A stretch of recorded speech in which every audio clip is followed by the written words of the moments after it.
Everyone, চলো তোমাদেরকে এই চ্যানেলে একটা মিনি ব্লগ শেয়ার করি।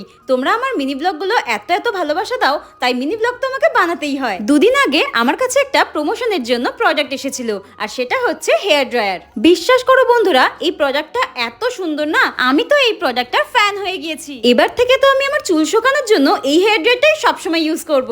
চলো হেয়ার ড্রায়ারটা দেখতে দেখতে তোমাদেরই করা কিছু মিষ্টি মিষ্টি কমেন্ট পড়ে নেওয়া যাক। একজন আমাকে কমেন্ট করেছে, আপু তোমার ভিডিওগুলো আমার কাছে খুব ভালো লাগে, এইভাবেই চালিয়ে যাও, তোমার সুন্দর হবে জীবনটা।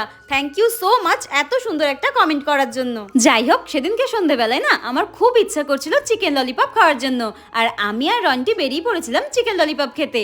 আর চিকেন ললিপপটা না দারুণ ছিল। জানো তো, আরো একজন আমাকে কমেন্ট করেছে, দিদি তোমার এত ভালো ভালো ভিডিও তুমি কিভাবে বানাও? I love you, I love you, I love you too. তোমাদের এত ভালোবাসার জন্যই কিন্তু আমি এত সুন্দর সুন্দর ভিডিও বানাতে পারি। তো আজকের মতো মিনি ব্লগটা এখানেই শেষ করছি। টাটা।